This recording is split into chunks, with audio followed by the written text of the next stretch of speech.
Hi പ്രിയപ്പെട്ട കരളിൻ്റെ കഷ്ണങ്ങൾ. ഈ സ്ഥലം എന്നറിയോ, ഇതാണ് കാഞ്ഞിരപ്പുഴ ഡാമിൻ്റെ താഴ്ഭാഗം. ഇതിലൂടെയൊക്കെ നല്ലോണം വെള്ളം ഒഴുകി വരുന്ന സമയം ഈ കൊടും മഴക്കാലത്ത്. പക്ഷെ ഒരു തുള്ളി വെള്ളമല്ല. ഇവിടെയൊക്കെ കഴിഞ്ഞ സീസണിൽ വന്നപ്പോൾ ഇവിടെയൊക്കെ ഒരുപാട് മുക്കുവന്മാർ മീൻ പിടിച്ചിരുന്ന സ്ഥലമാണ്. ഇതുണ്ടോ, കാഞ്ഞിരപ്പുഴൻ്റെ ഈ ഡാമിൽ നിന്ന് വെള്ളം വരുന്ന താഴ്ഭാഗമാണിത്. ഇതാണ് പാലം, പാലക്കകത്തേക്കുള്ള പാലാണിത്. കണ്ടോ, ഒരു തുള്ളി വെള്ളം കാണില്ല. സത്യം പറഞ്ഞാൽ ഞാനൊക്കെ ജീവിതത്തിൽ ആദ്യമായിട്ടാണ് ഇതിൻ്റെ അടിഭാഗം കണ്ടിട്ടോ. കാരണം എപ്പോൾ വന്നാലും ഇവിടെ ഒരാൾക്കിൻ്റെ വെള്ളം നിറഞ്ഞൊഴുകാറും. ഈ ഗ്രില്ലുണ്ടോ, ഈ ഗ്രില്ലിൽ കൂടെയൊക്കെ വെള്ളം നിറഞ്ഞൊഴിക്കുന്നൊരു സമയം ഉണ്ടായിരുന്നു. ഇപ്പോൾ ഇതിൻ്റെ അവസ്ഥ ഇതാണ്. ഇപ്രാവശ്യത്തെ മഴക്കാലം എന്ന് പറഞ്ഞാൽ ഗോവിന്ദൻ എന്നാണ് അർത്ഥം.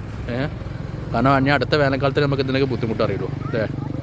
എന്തായാലും നിങ്ങൾ കാഞ്ഞിരപ്പുഴക്ക് വരാണെങ്കിൽ ഇതൊക്കെ ഒന്ന് കാണാം. ഇതിപ്പോൾ വെള്ളം ഇല്ലെങ്കിലും കാണാൻ ഭയങ്കര രസമാണ്. കണ്ടോ, ഇപ്പോൾ ചായക്കടകളൊക്കെ ഉണ്ടാകുന്നു. ഈ ചായക്കടലൊക്കെ മാറി കച്ചവടമാണല്ലോ. ഇവിടെ വെള്ളം ഉണ്ടാകുമ്പോൾ ആൾക്കാർ കാണാൻ വരുമ്പോൾ ചായ കുടിക്കാൻ വേണ്ടി കയറിയിട്ടേ ഇപ്പം കണ്ടോ, ചായക്കടകളടക്കം പൂട്ടിക്കാൻ 2-3 കടകളുടെ സ്ഥലമാണിത്.